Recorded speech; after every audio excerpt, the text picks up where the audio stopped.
Okay, ladies and gentlemen, we're ready to begin. Take two. Page 127 in the Gutnik Chumash. It's in the middle of chapter 22.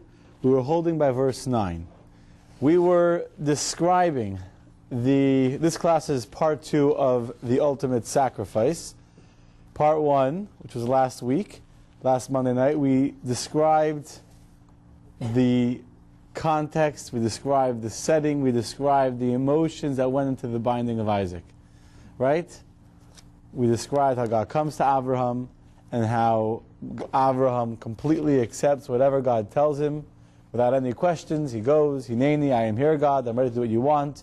He gets up early in the morning, doesn't delay, no wasting time. And on the third day, as they're traveling, he sees the place from a distance. And at that point, when he tells his son, let's go to the mountain, Yitzchak realizes what's going on. He says, Father, I see wood, I see a knife, I see matches, but where's the sheep? Where's the sacrifice? And Avram says, it will be you, my son.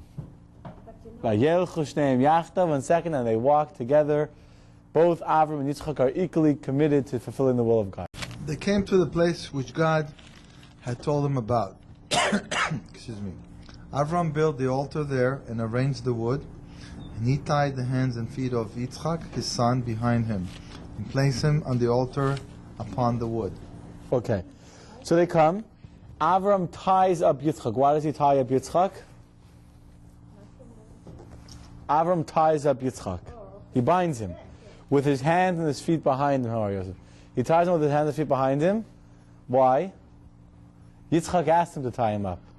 He said, what? Not to run away. He's afraid. Yitzchak was afraid he would move. You know, you get a little afraid. You see a knife coming at your neck. Instinct. Nerves, you might move out of the way. And he didn't want, he was afraid that he might make the sacrifice not kosher. If he would move, he would invalidate the slaughtering. So he ties him up. He places him, by this is called the binding of Isaac, because he was bound up. He was literally tied up. Places him upon the wood. And Avram stretches his hand. Go, Uri. Avram stretched out his hand. Okay, and took the knife to slaughter his son. An angel of God called to him from the heaven and said, Avram, Avram. He said, I'm here. Okay. So, a few things. First of all, when he ties him up, the angels see this scene of Avraham being willing to sacrifice his son, and it says the angels began to cry. And the tears of the angels fell on the eyes of Yitzchak, and for the rest of it, he was visually impaired because of that emotion displayed by the angels. So the angel calls out and says, Avram, Avram. Why twice? Sure what do you say, Scott? What? Make sure he stops. Okay. Actually, it's exactly the Even Ezra explains. The Even Ezra says that he called his name twice, like in a panic. Scott, Scott, stop! You know, I'm going to catch your attention before you go and you do it. So he screamed his name twice. Okay? Another answer is given by the Kli Yakar. The Kli Yakar explains that Avram was so preoccupied in fulfilling the mitzvah, he was so focused with attention on slaughtering his son properly, that he didn't hear the angel the first time. So the angel had to come a second time to get his attention. The tears fell on his eye, not the punishment. Not enough that he's, there, with everything else, he gets this on the top of it. True. Why? True. Why? Why is a crooked letter? Right? Okay, so those are two similar answers, but the Rashi and the Kli Yakar gives a second answer, which is also brought in Rashi, that whenever you find in the Torah someone's name being said twice, it's an expression of love. Yeah. It's an expression of love. When you love someone, you say, Vivi, Vivi, come. Right? It's a language we find by Moshe. So too over here, now, specifically at this moment, after Avram has done such an amazing job at showing such commitment to God, God's love to Avram is completely aroused, and God says, Avram, my precious, my beloved Avram. It's an expression of endearment. Okay, and finally, an explanation by the Mittler Rebbe, the second Chabad Rebbe, who explains that the first Avraham, the first time God says Avram, the angel says Avram, it's referring to the body of Avram, the physical dimension of Avraham.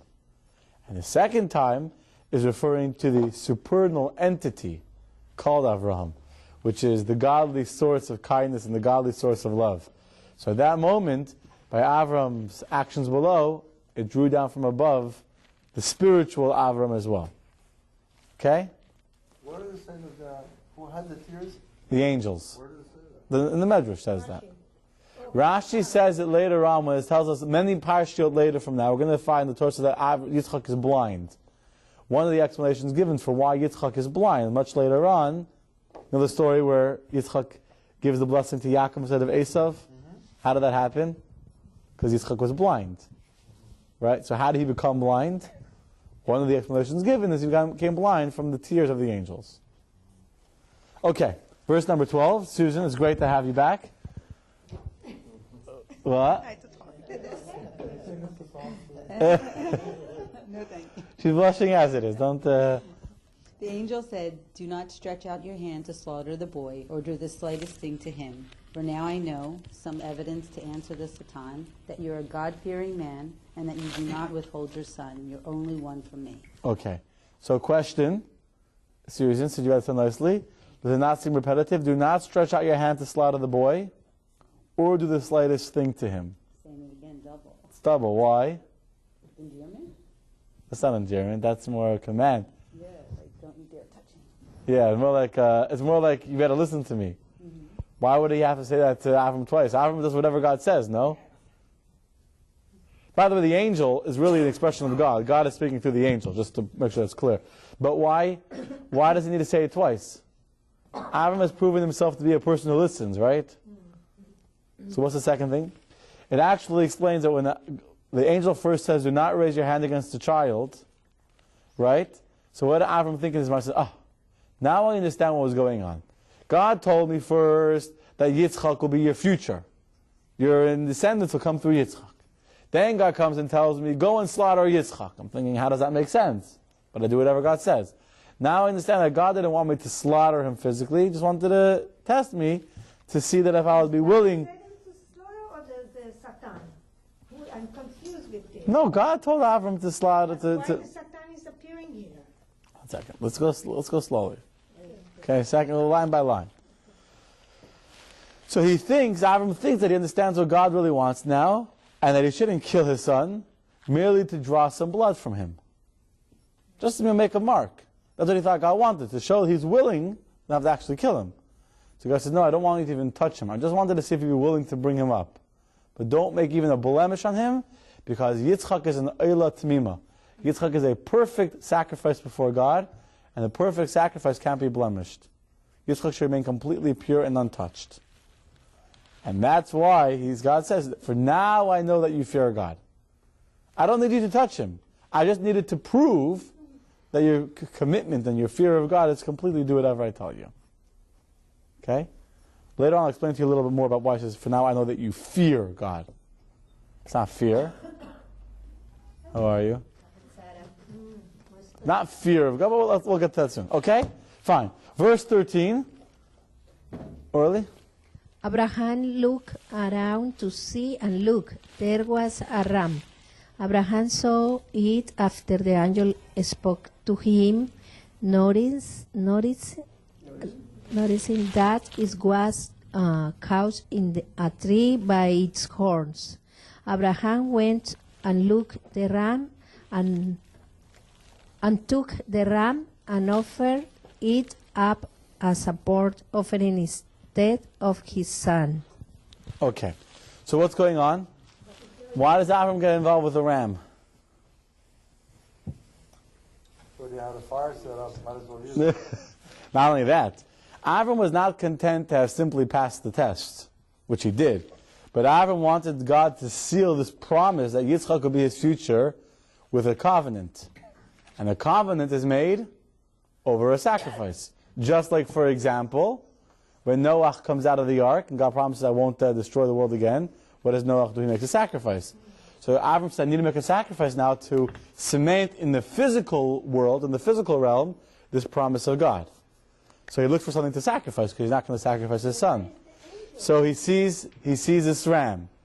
Where did this ram come from? Actually, we are told that this ram was created in the 6 days of creation. The Mishnah in Pirkei Avos and Ethics of Our Fathers tells us about 10 things that were created Erev Shabbos, at that moment, right before Shabbos starts. If you ever hang around a religious home, you know that somehow, no matter how much time you have on Friday, it's very hectic in those last few moments. Somehow. So God was also very busy. The last few moments before Shabbos came, it's called Ben Hashmashos. God was creating a lot of last-minute things. The talking donkey of Bilam, the well of Miriam, the earth that would open to swallow Korach. And one of the things he created was this ram of Avram. So for 2,000 years, this ram is a little over 2,000 years. This ram has been waiting, and now it's going to be sacrificed in the place of Yitzchak in the Akedah. Okay? Ayal. Yeah. Vayar v'hinei ayil. He saw an ayil with 2 horns. What's with the 2 horns? One horn was used by the giving of the Torah on Mount Sinai. There was a shofar that blew. But they knew when the shofar blows, the Torah says, then you know you're allowed to go up the mountaintop. Because they made a boundary around the mountain. The mountain didn't become inherently holy. After God's Shekhinah left, the Jews were allowed to go on the mountain again. How do they know when the Shekhinah had left? There was a shofar. That was the first shofar of the ram. The second shofar of the ram is still in reserves, waiting, God willing, for today. Eliyahu Navi, Elijah the prophet, is going to go up on Har HaKarmel and blow the shofar to announce to the world the coming of Mashiach. That will be the second. That shofar will be from the second horn of the ram that was slaughtered in the place of Yitzchak. Okay? Now. But what it comes in terms. Sometimes God, sometimes it's angel. What do you see? Is God speaking through the angel? The angel 12. Okay, the angel said, "Do not stretch out your hand." How is that the angel take over God? Why is he listening to the angel, not to God? Because the God. Yes, it's a good question. Actually, I want to look into it more. But the angel is speaking. They explain the angel is who is the angel? God. You find many examples where an angel speaks. You can use it as a term too. How does God speak to the person? Through the angel. Later on, God's giving promises. It's God. It's not the angel. You'll see in verse 15 even more clearly how the angel over here is God. Okay, let me ask you a question. And this is really going to touch upon something we discussed at great length last week. How did Avram know that this ram was not planted by the Satan? If you remember, we discussed last week how the Satan was doing all these tricks to try and stop Avraham from going forth with doing what God said and doing the binding of Isaac. First he tried to convince him, then he tried to convince Yitzchak, then he put the river in the way. He did all these things to try and thwart and to prevent Avram from doing what God wanted. He made all these barriers. Even when Avram saw the mountain, there was the barriers in the way till he got to the mountain. So if you're Avraham, and you heard God clearly telling you, go and slaughter your son, and now you hear a voice telling you, an angel telling you, don't go slaughter your son, and you see this ram there, how do you know that that ram is not put there by the Satan to try and trick you to slaughter this ram instead of slaughtering your son? You said last week that the first thing you fear, and which is usually a good thing, is God, and then trying to convince you otherwise is Satan. Okay, so this ram, was it the first thing he saw? No, but hearing I guess so, but hearing the voice to do whatever was the first thing he heard. And then he saw the ram. Yeah, the ram could be God's saying don't slaughter, he's hearing don't slaughter your son, right? So maybe he shouldn't do anything. How does he know? Yeah, we discussed last week that the first thought that comes into your head. But how did he know that this ram wasn't there as a trick from the Satan? Because he realized that God's intent was not for him to kill his son, so it had to be there. Because you find out that that wasn't the mission for him to kill the son, so the ram was a substitute. Which God had told him. Okay. There's a beautiful explanation given, which really fits in what we discussed last week. It's not a contradiction in what I was saying, but a slightly different perspective over here. This ram was caught. How was it caught? Because it was running towards Avraham. The ram was running to Avraham. That's why it's, if you look in, it's a little technical in the wording, it says, Achar, and the Kliyak explains he was running and he got caught behind his corn. Why does it say he was caught on his horns? Because he was running and his horns got caught, and that's why he was stuck there. So Avram realized, if this ram was there from the Satan, it wouldn't be caught on the bushes. He would be easily accessible. The fact that I have to fight to pull him out of the thicket, to pull him out of the bushes, is obviously a sign that the Satan doesn't want him to come to me. And in fact, that's exactly what Rashi said. I think it was Rashi, that the ram was coming, and the Satan had to end up in the bushes. Yeah, the ram was running to Avram. The Satan like caught it and entangled it in the bushes, in the tree. Understand? When something is easy, then maybe the Satan. If it's difficult, if there's a lot of obstacles, if there's a lot of challenges to getting there, then that's the. That's like a thief when he comes to a store to buy something. He doesn't care about the price, doesn't know he buys everything. Right. Something is wrong. It's wrong, right? When something is going too easy, something you get suspicious, right? Exactly right. In Hebrew it says, "Vayisar Avraham et einav v'yareh v'hinei eyal acher," it means another. How is that? I mean, I don't understand. It's like in the past. It's not What again? בעברית, כן? כתוב, ויסר אברהם את עיניו ויראה והנה אייל אחר נאחז בספר בקנניו וילך אברהם לקח את האייל ויעלהו לעולה תחת בנו. It's mean אחר. The Hebrew of this verse is very difficult to read, by the way. And then I'm going to read Hebrew, but I'll just take 1 second on that because it's a very complicated verse. Achar. How do you read the? What is the meaning of that? Yeah, how do you read the verse in Hebrew? Avram lifts. Let's read it so everyone can understand. Vayisa Avram es einav. Avram lifts up his eyes. Vayar, he looks, and he sees a ram. Achar, after. Nechaz basrach b'kaneh, was caught in the bushes or in the tree by his horns. So how does the word achar fit into the context of the verse?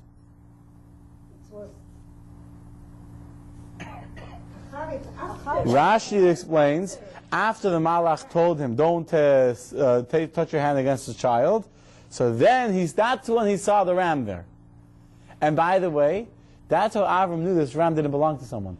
Avram didn't steal, right? Avram used to take his sheep all the way out to pasture in like the desert where no one was owned land.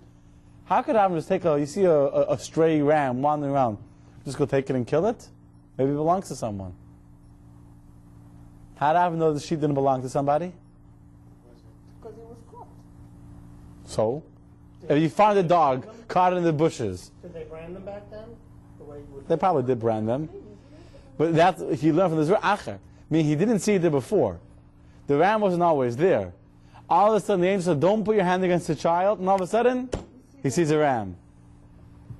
So this is what Acher. That's how Rashi explains Acher. You want to hear a beautiful explanation of the word Acher? Yes. Beautiful. From the I don't know. I was actually heard it before. I was looking for it in the commentaries. I didn't see it, so I don't know where it's from. But I once heard an explanation as follows. Acher is a reference to Avram saw afterwards, in the future. What would happen later on in history?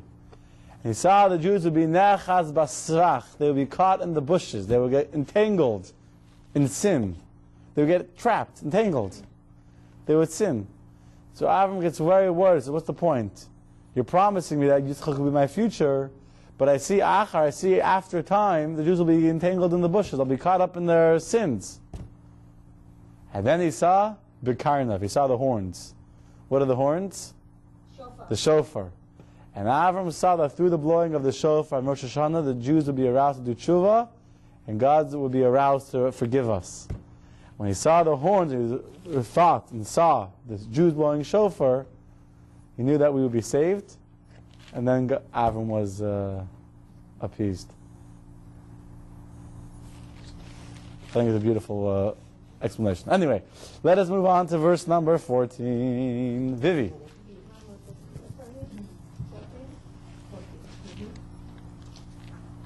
Abraham named this place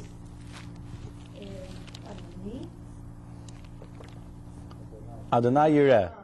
Yireh, which means God will see. It says here select, but that's not. But that's not right. It's not right. I don't know whether. Adonai Yireh. The reason why it translates it like that is because Rashi says that you literally, the way it's translated, Hashem will choose, and He will show this to be the place where the temple will be. To this day, it is the mountain associated with God's revelation. Okay, this is another verse that needs a lot of commentary to understand how to read it properly. Okay? The verse says, Vayikra, that Avram called the place, Adonai Yireh, Hashem will see, Asher Ye'omer Hayom, and I'm reading the Hebrew, it's a very top line of page 128 in the Gutnik, Asher Ye'omer Hayom, which literally means that it will be said till this day, Bahar Hashem, that on the mountain of God, Yireh will be seen. Okay, that's the literal translation. How do we understand this? So I'm going to give you I'll give you three explanations. Rashi brings two. Number one is Hashem Yireh means Avram is making a prayer. Avram is praying to God and says, Hashem Yireh, may God select this place as the site of the temple where His presence will dwell on the earth, as it will be said to this day, on God's mountain Hashem can be seen. So Hashem Yireh means that may God see to choose this place, so that for all of time, Hayom, till this day, it could be said, this is the mountain on which God is seen. So if you want to see God, you go to the mountain, you go to Temple Mount, and you will see God. That's why it's connected to Sinai? No connection to Sinai. Connection to the shofar, but this is nothing. This is the Temple Mount we're talking about. Sinai is in the desert. This is the Temple Mount. This was, the mountain of the Hakedah was Har HaMoriah, which is Temple Mount. Yes. Avram does not know that though. Where the Temple Mount will be was kept a secret. That's going to be the next thing. Even Avraham didn't know this was when he saw the mountain, when it said on the third, Hashem just told him, go to what I will show you, right? And then on the third day, what did he see? He saw a cloud hovering over the mountain. He saw this was a mountain. He asked Yitzchak, what do you see? And Yitzchak said, I see the light shining on the mountain. But he just knew that this was the mountain God had chosen. He didn't know that this would be the future mountain for all of time. Okay, and in fact, that's what, according to the Kliyaka, that's what it means. That Avram was saying Hashem Yireh, meaning Hashem will show His presence here, hoping that this will become the mountain on which will be the Beis HaMikdash. That was Avram's request. Make this mountain the mountain on which you'll be seen, which is the Temple Mount. The other explanation that Rashi gives to this verse is that may God see, always see, for the future, and remember, so that it can be said till this day, that when God sees the Jews sinning, it will be as if He looks on the mountain and sees the ashes of Yitzchak that Avram had brought on God's mountain. And Hashem Yireh, may God always see, until this day, for all future generations, the fact that on this mountain I came up to bring my son, and you'll see that and you'll forgive the Jews for their sins. Understand? But either way, the point is that this will become the mountain. Well, the first explanation is this will become, Avram is asking, this should become the mountain on which God will be seen by the Jews, Temple Mount. And the second explanation of Rashi is that Avram is praying, may you, God, remember what you saw on this mountain, how I was willing to slaughter my son. Now let me tell you a beautiful story about this mountain. Beautiful story. Where is this mountain, Har HaMoriah? Where is the Har HaMoriah? Temple Mount. Where is it? Ekfozeh? You know what the Temple Mount is? There's so many. The Temple Mount is there's only one Temple Mount. In the old city of Jerusalem. Yeah, the Dome of the Rock. The goalkeeper. Where the Dome of the Rock with the gold keeper is built exactly on that place. on that rock, the Evan HaShasiya, which is coming to the Dome of the Rock, which was really, where's the rock come from? In the second temple, we didn't have the altar. Not the altar, the ark, the Aron. We didn't have it. A few of the vessels in the base of Mikdash were either conquered by the Syrians, or they were, what we normally believe is they were buried somewhere, an underground tunnel by Tzidkiyahu. Before the city was destroyed, he buried them.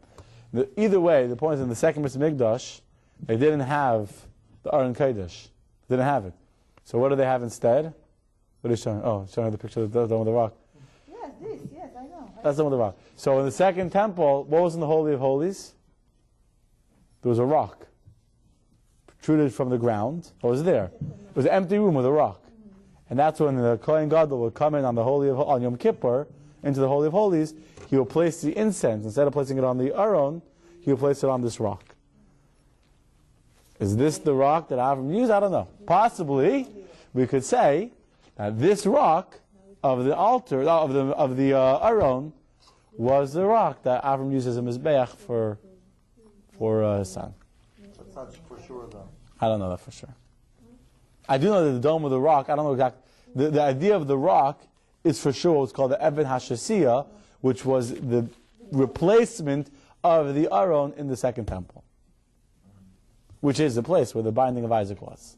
So now this mountain is where they built the kippah, the gold kippah? Yes. Yes.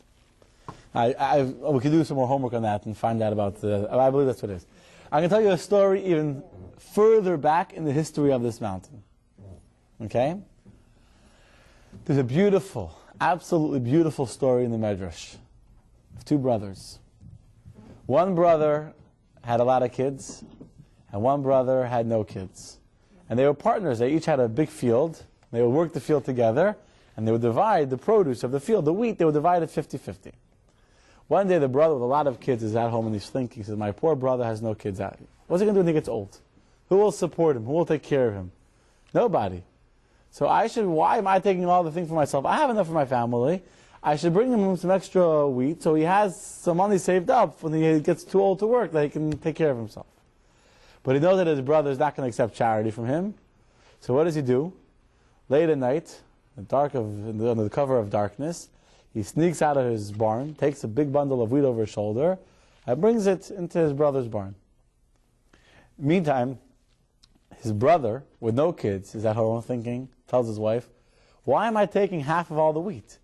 I just need me and you are the only people here. My brother has 10 kids at home. You know, kids eat a lot of food and they make a mess and things spill. He needs more food than I do. He knew his brother wouldn't take any charity from him, so what did he do?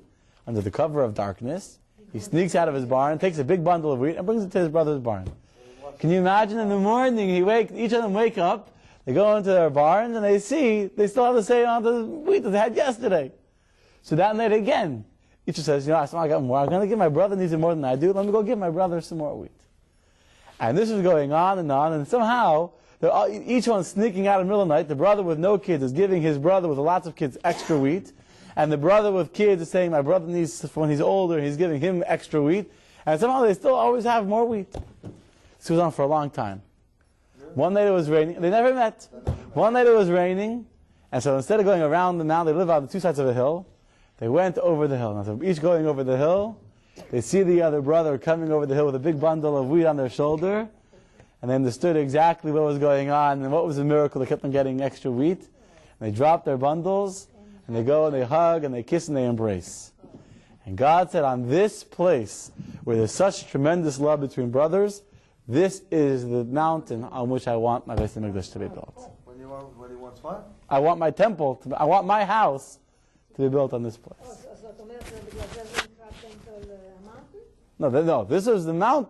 This is what made this mountain special. Why did God choose this mountain? It's because this is the story the two brothers met. It's a beautiful story. And now to ruin the climax with the other story, there's another story of another very famous place in Israel that was also right between the home of two brothers. One had a lot of kids and one had no kids. And the brother with no kids is saying, how come my brother's taking half of the wheat? I have no kids. I'm going to get old, I have no one to support me. And so in the middle of the night, his brother wouldn't give him. So in the middle of the night, he went and he snuck into his brother's barn and stole the bundle. In the meantime, his other brother said, I have a lot of kids. Why is my brother taking half for himself? He should give me more. I have a lot of kids at home to feed. And so he went in the middle of the night and stole from his brother. They wake up in the morning and somehow, even though they stole extra wheat, they still have the same amount. This goes on and on and on. And then one night, they meet in the middle of the hill, and they each see the other one with a bundle of wheat, understand the other one's been stealing from them. They drop their bundles and they start hitting each other and screaming at each other. In that place, God built the Knesset. Was it a joke or serious? Oh, of course it's a joke. Yeah, but I think that's not the Knesset. They're fighting in the Knesset, right? That's good. Okay, anyway. So, verse number 15. What are we holding? Yosef. An angel of God called to Abraham a second time from heaven. He said, I myself have sworn, says God, that because you have done these things, and you did not withhold your son, your only son. Let me interrupt you for 1 second. You see very clearly that the angel talking is not the angel. He is, the mouthpiece of God. You see that very clearly. Go on. I will bless you and your son, and I will multiply your descendants and your sons like the stars of the heavens, and like the sand that is on the seashore. And your descendants will inherit the cities of their enemies. All the nations of the world will be blessed through your children, because you listen to my voice. Beautiful blessing, right? I'll ask you a question. What is the... How come we're not like in billions then? How come we're only 50 million Jews? That is an excellent question. Why are we not in the billions if we should be as many as the stars? We were supposed to. We did, but it was many. Because of our sins?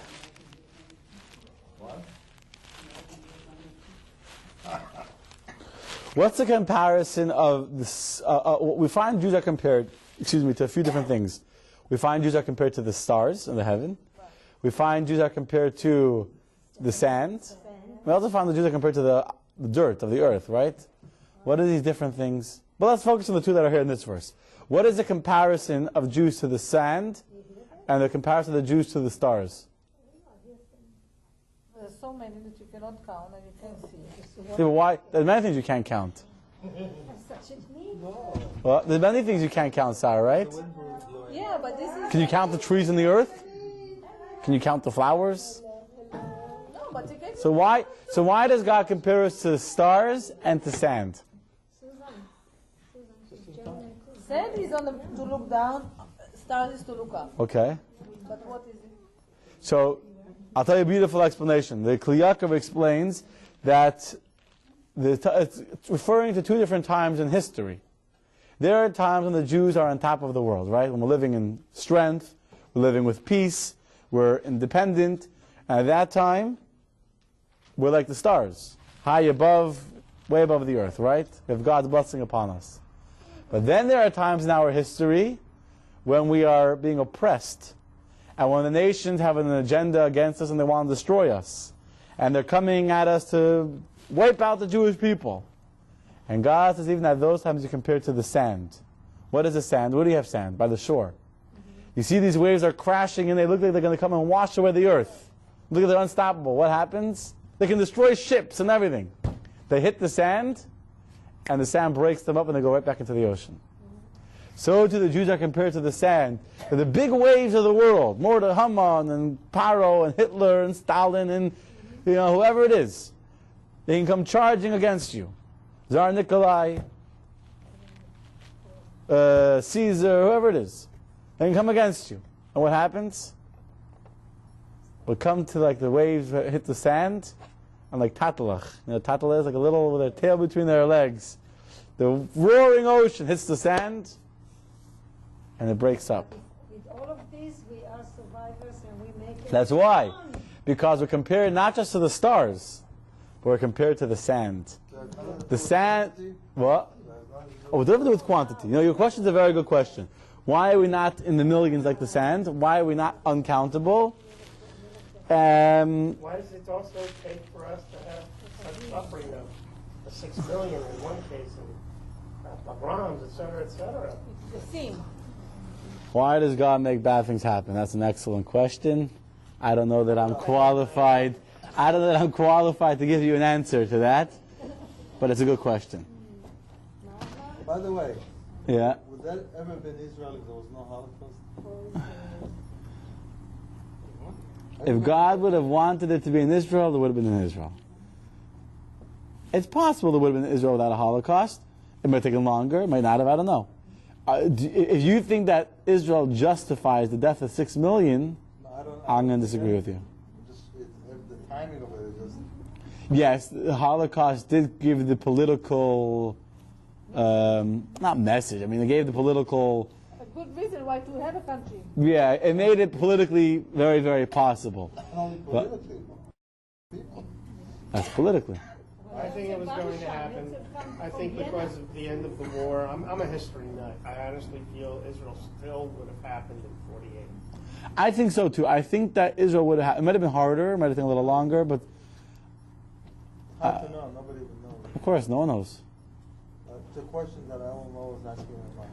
And what if America would have bombed Auschwitz? And what if the world would have stood up for the Jews? Was it anything mentioned in the Bible, in the Torah, about the Holocaust, or something that big that will happen? Some people say that. There's the Bible codes, but let's not go there. Let's not go there. Let's not go there. Sorry. Well, no, Bible code. What? Bible codes is really both a lengthy, touchy, and complex subject. Why does Chabad don't like to talk about the Bible code? It's Your father doesn't like to talk about it. Abraham Friedman doesn't like. They never wanted to. many Orthodox rabbis, not just Chabad, are not. I'm not giving an opinion on the Bible codes. I'm not expert enough in them, but the problem with the Bible codes is not to say that you don't have everything in Torah. I believe very strongly that the Holocaust is in the Torah. Everything's described in the Torah. The only problem with the Bible codes is that you're manipulating the data to try and find what you want. You're putting in the answers,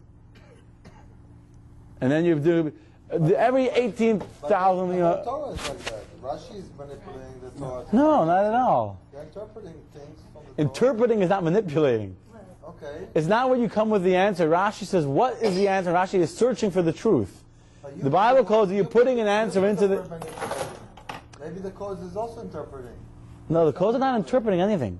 The codes are trying to find, based on any sequence. There's no one sequence, based on some. They try and keep on searching by computers, so eventually you can find some sequence that can hint to or state the word Holocaust or whatever, or say Arik Sharon will die.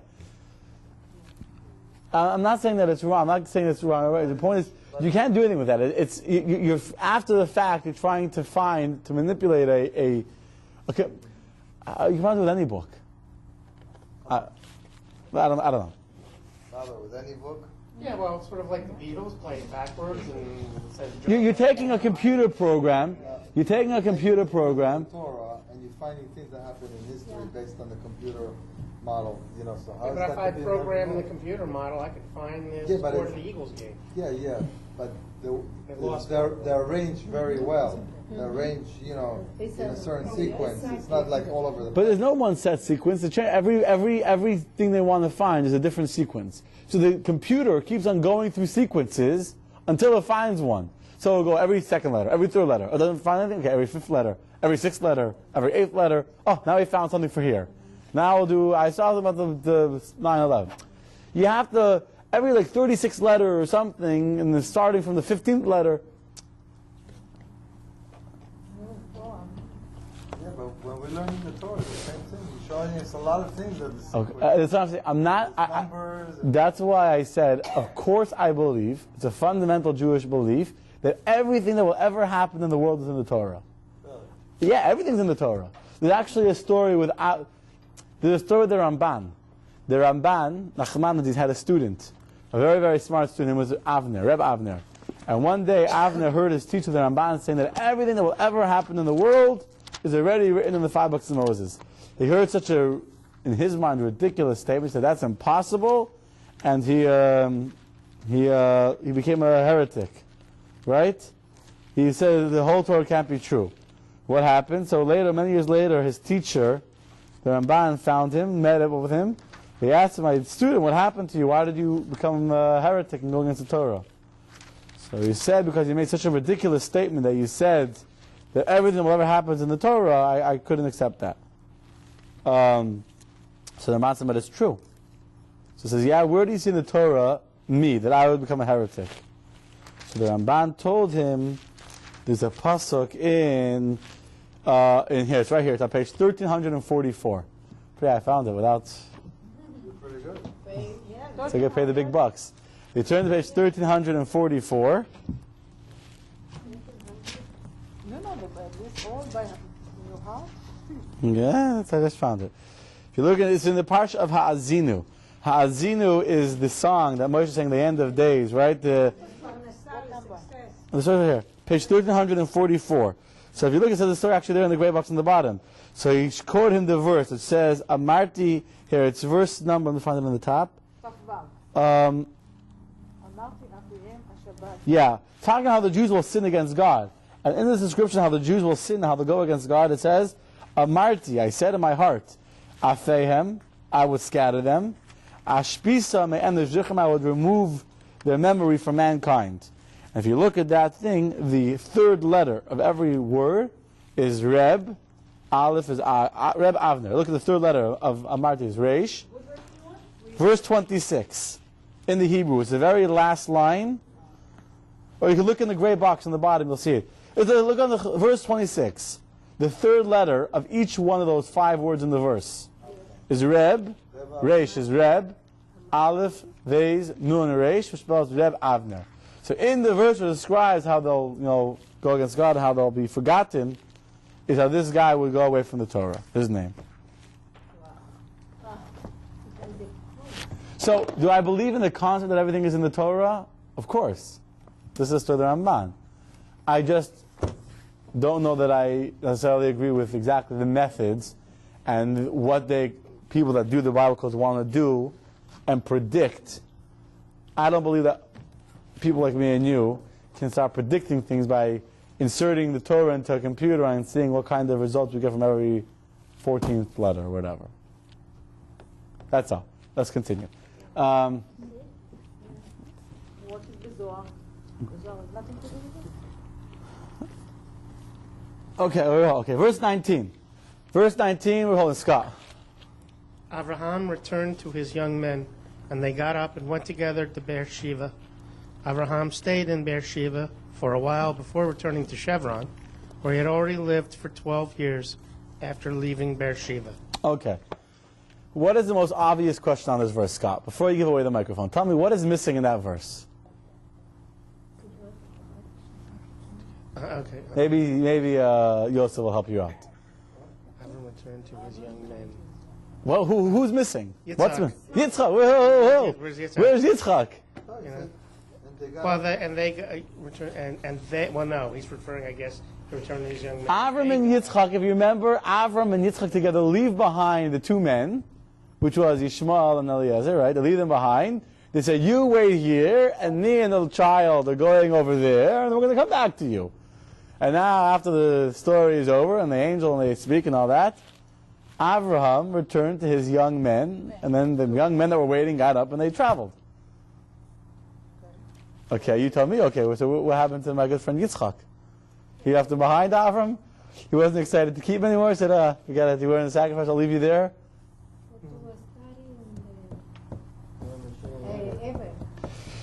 Told one explanation is that he went secretly at that night. He went to the yeshiva of Shem Ve'ever because Avram was afraid of an evil eye against him. He would go back with him together, just like we find by Hananiah, Mishael, and Azariah. If you remember, those were the 3 prophets that were saved from the fiery furnace. Remember them? The 3 prophets who were saved from the fiery furnace. Hananiah, Mishael, and Azariah. And afterwards, the Tanakh does not tell us where they went because they hid because they were scared of an evil eye. So he went to go learn. Another explanation? He went up to heaven. Ooh, Shamayim. Yitzchak kind of died, actually. He wasn't slaughtered, he wasn't sacrificed, but his soul, he went up to heaven for 3 years to study in Gan Eden. Yeah. Because we're going to read in the next verses how right after the binding of Isaac, a young girl whose name is Rivka is born. And Rivka was to become Yitzchak's wife. And so for the next 3 years, get ready for this, until she would be old enough for Yitzchak to marry her at the age of 3, he was up in Gan Eden waiting for his wife. And in fact, that's what we're going to look at next week's parasha, etc. We're going to talk. You're going to see that we don't find Yitzchak again in the Torah until he gets married. Even all the preparations for his wedding, it's all about Avram and Eliezer. Yitzchak is not to be seen anywhere in the picture. And she needs to be 3 years old in order to get married? What? You weren't paying attention the first time, were you, Uri? 3 years old. What's going on here, man? Something's wrong with Because it. you know what? I heard that they, I heard it too, yeah. from already 3 years old, they become a woman. It says that they can get married, and then I said, I know, we'll be able Until 3, a girl does not yet have her female body parts, I'm not trying to say nicely, to be considered old enough for intercourse. After 3, meaning just like, for example, by Jewish law, if a man were to rape, God forbid, a 2-year-old, the girl would still be considered a virgin. She hasn't yet developed her feminine whatever. After 3, she's no longer a virgin. Really. Now, why does Yitzchak not let Rivka get a little older? We'll talk about that when we come to the story of Yitzchak and Rivka getting married. How's that? I'll leave a little suspense. I can't tell you everything all at once, right? You're going to have to come back when we talk about the shidduch and the dating process. What dating? 3 years old, what dating? There was dating. She had not only was it dating, she has an opinion on the matter. Your little 3-year-old Rivka is already arguing with her parents at the age of 3. I don't want to give it all away. Just you're going to have to come back. This is new to me, Rabbi. I just want you to know. Okay, but guess what? I mean, a lot of things are new to you, right? There's nothing wrong with that. Well, I heard everything else. I just didn't know, that this is really... Yes, Scott. On verse 17, we were talking about the sand and the stars. Then we got sidetracked. Was there anything else on verse 17 that we missed? No, that was the main thing I wanted to bring up. Okay. So Avram says to himself, verse 20, page 131. Let's just finish off quickly, even though it's we have a few minutes. So Avram says to himself, what would have happened if Yitzchak died on that mountaintop? He would be grandfatherless. He says, I better get him a wife really quick. Right? By the way, Lori Pike had a granddaughter. Lori Pike. Is that her son? Yeah, just yesterday. So, you understand? So he says, I better find him a wife. So what's Avram going to do? He's going to start looking amongst the people in Canaan, his friends, Aner, Eshkol, Mamre. And so when that happens, when Avram is thinking of finding a wife from one of the local people he respects, God comes to Avram and tells him, don't look over here. Your family has just given birth to the girl that will become Yitzchak's wife. Verse 20. Sarah, please. Where's 20? Next page. 131. Take the mic. But it's the birth of Rivka. Yeah, he's missing. Then, after the words of Abraham, who expressed his view that Yitzchak should marry and have children, Abraham was told by God about the birth of Rivka. Milcah has given birth to sons. Milcah was married to Nachar. If you remember, Avram was one of 3 brothers. There was Avram, there was Nachar, and there was Haran. Haran was killed. Haran was killed by Nimrod. How do you say his name? Haran. Terach had 3 boys. Yeah, so he died. Lot is the son of Haran, right? But Nachar, his brother-in-law, has a wife called Milcah. Milcah gives birth to 8 boys, we're going to read. Plus he has a concubine, Re'umah, who has another 4 kids, which is a total of 12. Which is exactly the same as, who? Yaakov. Yaakov has how many sons? 12. How many are born to his wives? 4. No, it's 4 wives, but 2 of them are wives and 2 of them are concubines, right? Or his wives' maids. His wives give birth to 8 kids, right? And Bilhah and Zilpah give birth to 4. That's what we're going to read now. Go. Milcah has given birth to sons from Nachor, your brother, and she too has 8 boys in a family, like Yaakov will have from his main wives. Oz the firstborn, Baz his brother, Carmuel, the father of Aram, Kesed, Chazor, Pildash, Yildaf, and Basuel. Basuel fathered Rivka. Milcah bore these 8 to Nachor, Abraham's brother. How come you don't hear these names today with anybody? Yes. They're not Jewish names. They were... Only Rivka becomes the next one of the Jewish people. Go on. What are they, Arabic? Yeah. They Buz, sound like that. Well, finish the paragraph. Finish the his concubine, whose name was Ru'uma. Ruma, had also given birth to 4 boys, just as Yaakov had from his concubines. Tevach, Gacham, Torash, and Machash. Okay. Yes. That's not Hebrew either? What? That's not Hebrew. Hebrew names either? No. Do you know anyone, any Israelis named No. Kacham or Tachash? No, but they sound Hebrew. By the way, Macha. What's the last 4 letters of Macha? If you look at his, the word Macha stands for Melech al Kol Haaretz.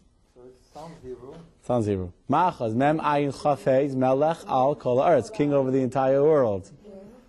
Right? That's how the parsha ends. God is in everything, even in the birth of Macha and the birth of a child from a concubine. There's God there too. I can understand why one name is Tachash. Okay, let's end off. Is that why most of the family, the Orthodox one, wants 12 kids? I want 12 kids. Well, however many kids God will give us. If it's 12, it's 12. If it's 10, it's 10. If it's 2, it's 2. It's whatever God gives. I thought they're aiming for 12. No, there's no goal. There's no like chart on the wall, like check. Yeah.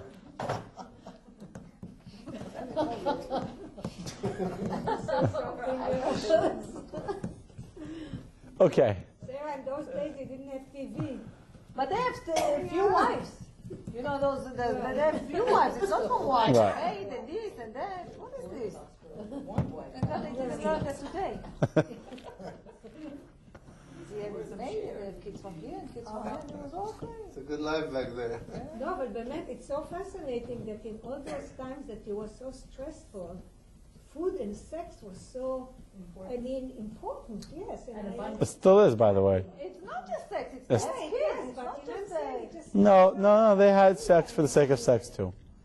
There was a concept back in those days of having 2 wives. One was your trophy wife, and using modern terminology, who was given medicine that she shouldn't have a child. She was on contraceptives. So back in the times of Nimrod, even of Noach had it.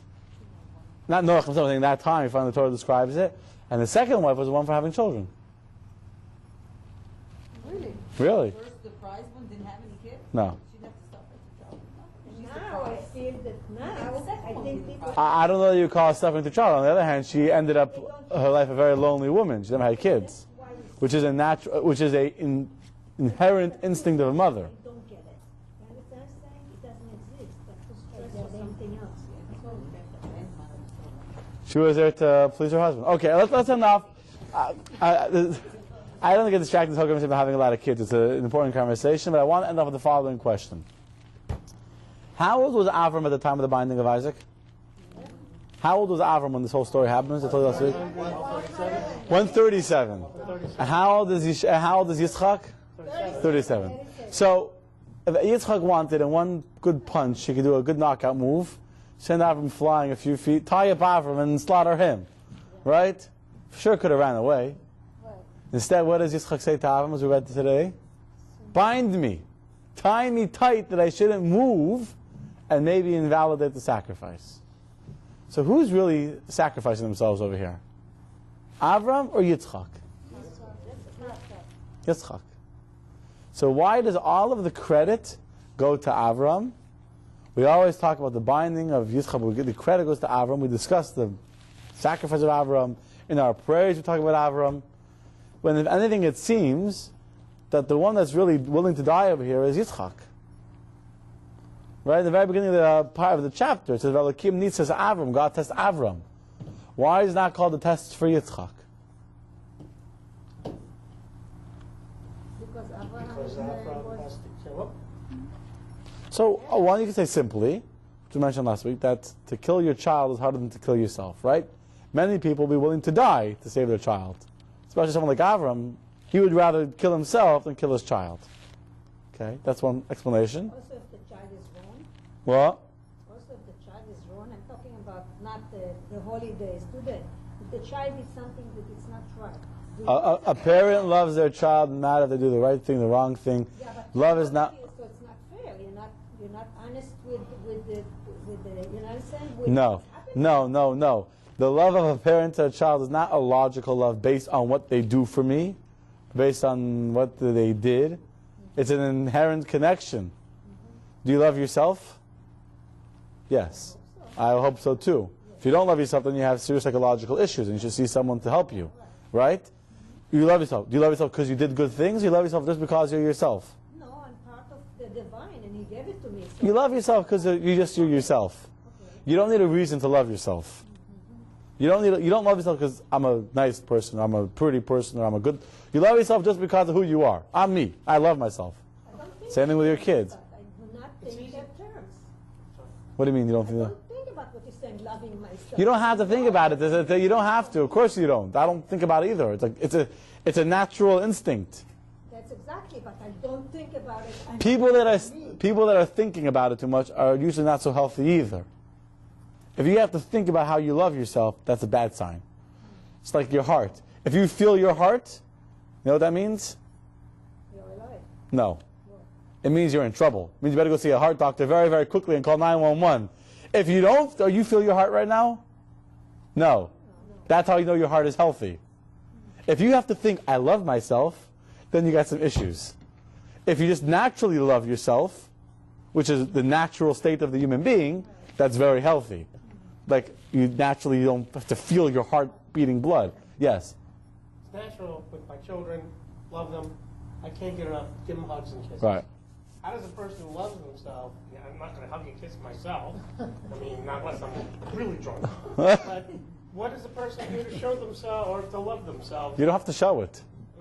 The only... How does it manifest? Your own Itself, child, okay. you know? Yeah, hold on. And if you don't hug your child, you don't love your child? True, I was just making a point of how... So I'm responding to your point. The love is not what creates love. The hugging, doesn't create love. The hugging doesn't... It's just an expression of love. But that's not what defines... The love is not defined by the hug. To your child, you express the love by hugging them. To yourself, you have your own way of hugging yourself that's not physical arm, but this is the ways we hug ourselves. It's a beautiful thing. I mean, What? You know, if you ever hug your son or, you know, through warmness, I think it's going to, like a distance. I think it's a beautiful thing to show that, not every minute, but, you know. What's the beautiful thing? To hug your child? Yeah. Of course it's a beautiful thing. Your child is not a part of you, so it's very important to verbally and physically express your love to them. To yourself, you don't need to do it because you are yourself. But then, what... But the expression of love is not love.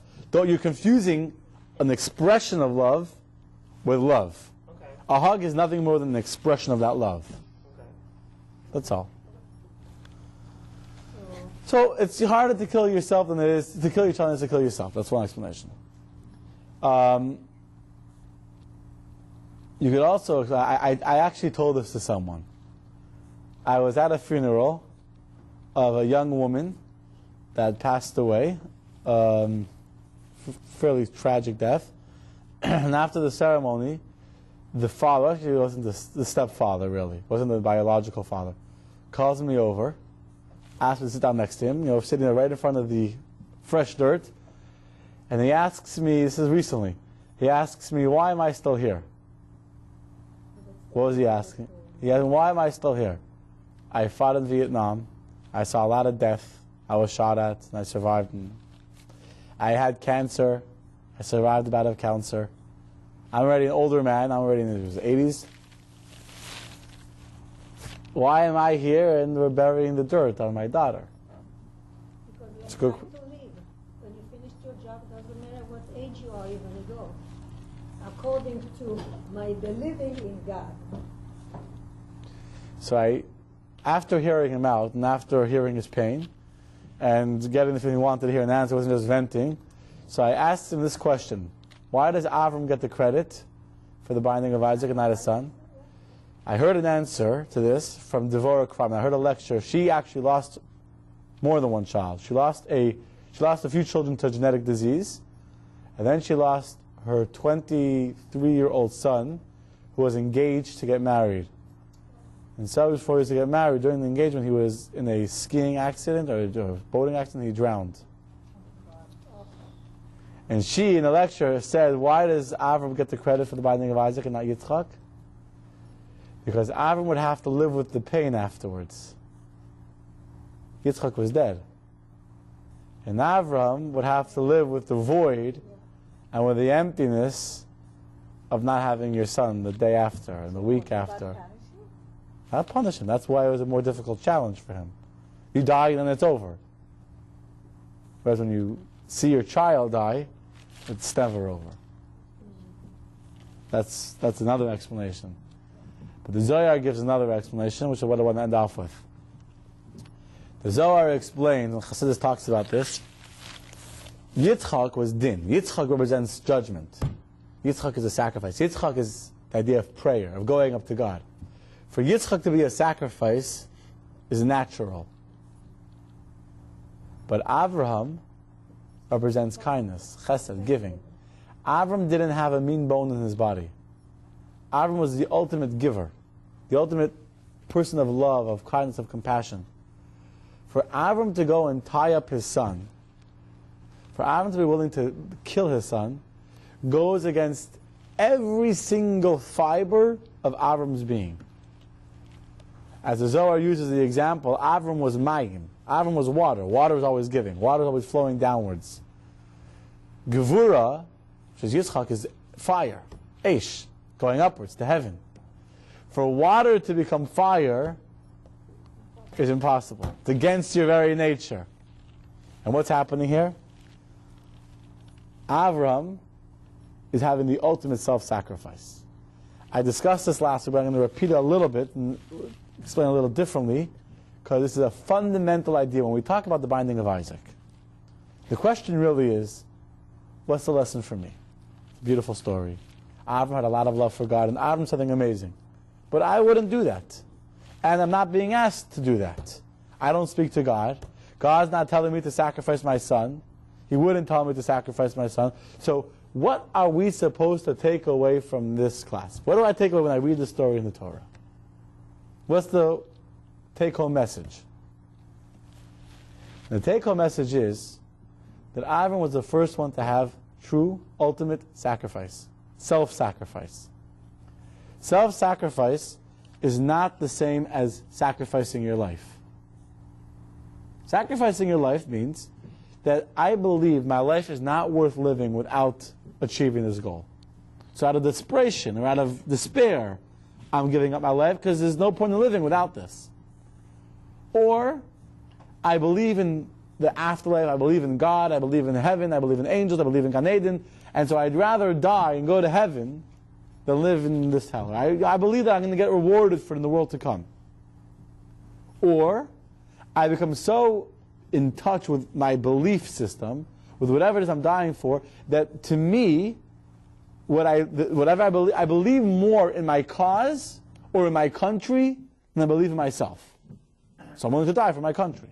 I'm willing to die for the ideal of communism or whatever it is I'm dying for, because I believe in it. That's giving up your life. But you're not giving up yourself. In fact, you're dying because of yourself. Right? What you believe in, what makes sense to you, what you think is right. When Avram is told by God, you're going to have a child, after many, many years of real fear that he would die childless, after a real fear that he would have created this beautiful religion, have created a community of thousands of converts that would just disappear after his death because there would be no one to continue. And God finally, after years of waiting for the promise to come true, finally the promise of God is fulfilled and he has a child. At the age of 100 years old. And now, 37 years later, God is coming to him saying, take that child, it's all over. Right? It's done. How do you explain that? There's no way that Avraham himself could feel justified or feel righteous or feel fulfilled by destroying his future. By going against everything he had taught, by going against everything he had preached about this loving God, about the evils of idolatry, the evils of human sacrifice, and now he's going against everything he's been teaching and destroying the future of his religion. He would die a lonely man, shunned by his students that would say, you lied to us. And so by Avram being willing to sacrifice his son, what's really happening? He's sacrificing himself. He's giving up his self-interests. He's giving up everything that matters to him simply because he wants to do what God told him to do. And that's how Chassidus explains the statement in the Kabbalah, in the Zohar, that at that moment of the binding of Isaac, Avraham became a mixture of Eish and Mayim. He became a blend of heaven, of fire and water. At that moment, Avraham reached the ultimate perfection. There was nothing imperfect about him anymore. Because he completely mastered himself. Yes? No, let me finish the thing now. Okay. So what does it mean to us? What's the lesson for us from that? We all worship God in a way that makes sense to us. In a way that's easy for us. In a way that talks to us. So if you enjoy learning, that's the way you connect to God. But prayer for you is very boring. It's dogmatic, it's all ritual, it's all Hebrew words you don't understand. So you learn, but you don't pray. For you, what does self-sacrifice mean for you? To pray. If you love holidays, you love cooking, you love Pesach, you love the holidays, but you have a very hard time giving charity. Your self-sacrifice is to sacrifice what you're naturally comfortable with and to give charity. That's your sacrifice. That's your akedah. Until Avram, it didn't exist in the world the concept that you can give up yourself. You can sacrifice your self-interest, your self-desires, your self-wishes. Didn't exist. A human being by nature is very self-centered. Avram gave an inheritance to every single Jew. Became part of the essence of Jewishness. That at the core of one's being lies, not my self-interests, but whatever God tells me. And that's why to be a Jew means that I'm willing to do something for God that goes against everything that makes sense to me, everything that feels right to me, everything that's in my interests. I'll give it all up. I'll give it up. I'll give up the job opportunity, I'll give up the lifestyle, I'll give up the food, I'll give up the friends. I'll give it up because God wants something else from me. That is self-sacrifice. And the point of Judaism is not to sacrifice our lives. Judaism is not a religion that's asking us to die for God. Other religions maybe. What Judaism is asking of us is to live for God. And sometimes it's harder to live for God than it is to die for God. That's the message of the binding of Isaac.